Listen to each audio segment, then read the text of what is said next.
జగన్మోహన్ రెడ్డి అనే ఒక వ్యక్తిని ఎదుర్కోవడం కోసం, ఆ వ్యక్తిని ఏదో చెడ్డవాడిగా చిత్రీకరించడం కోసం తనను ద్వేషించే పార్టీలు, పత్రికలు, టీవీ ఛానళ్ళు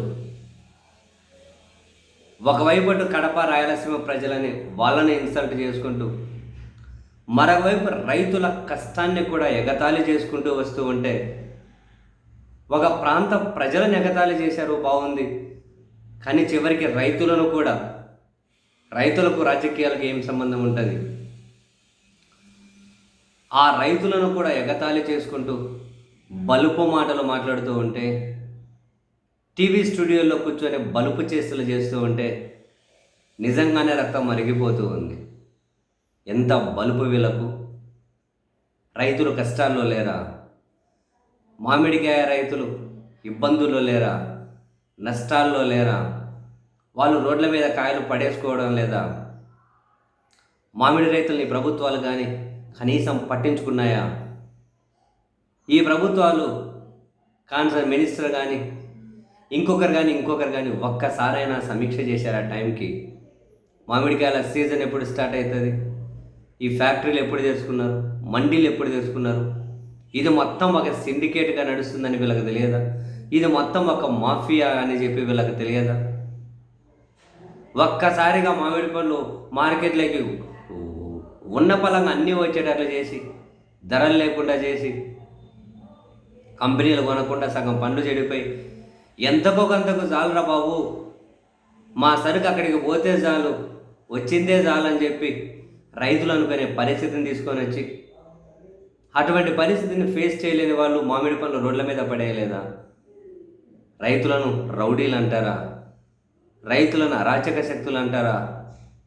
రైతులను సంఘ విద్రోహ శక్తులు అంటారా? వీళ్ళు ఒక మాట మాట్లాడుతూ ఉంటే ఎప్పుడు రా బాబు వీళ్ళ బలుపు అంతమైపోయేది అని చెప్పి అనిపించింది. ఎప్పుడు రా బాబు ఈ దుర్మార్గానికి చరమగీతం పాడేది అనిపించింది. అసలు ఇలా ఈ బలుపు మాటలు మాట్లాడే వాళ్ళకి ఏమైనా వ్యవసాయం తెలుసా? ఎప్పుడైనా చేశారా? మామిడి పళ్ళ రైతులు పడ్డ కష్టాలు ఏంటో తెలుసా వీళ్ళకు? వీళ్ళ రాజకీయం కోసం, రాజకీయమా, కులం కంప, లేకుంటే ఆర్థిక కంప, ఏ కంపో, దానికోసం అని చెప్పి మొత్తం జనాన్నే తప్పుదారి పట్టించి, రైతులకు కష్టాలే లేవన్నట్టు, రైతులకు కన్నీళ్ళే లేవన్నట్టు ఎంత దుర్మార్గంగా మాట్లాడుతూ ఉంటే నిజంగానే సలసలసల రక్తం కాలే పరిస్థితి. ఒక వ్యక్తితో, ఒక పార్టీతో రాజకీయాలు చేయాలంటే రైతులను రౌడీలను చేయాలా?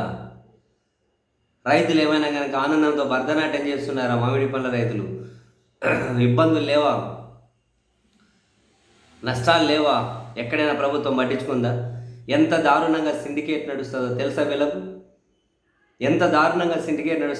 వీళ్ళకు? ఒక్కసారి ఆ కాయలు తీసుకొని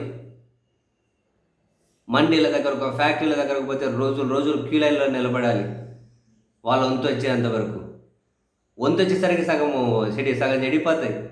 అప్పటి వరకు తీసుకుపోయిన లారీలకు, ఆల్వేన్లకు డీసీఎంలు అంటారు కదా, ట్రాక్టర్లకు దానికి బాడీ కట్టుకోవాలి, ఉన్న డ్రైవర్కి ఇచ్చుకోవాలి.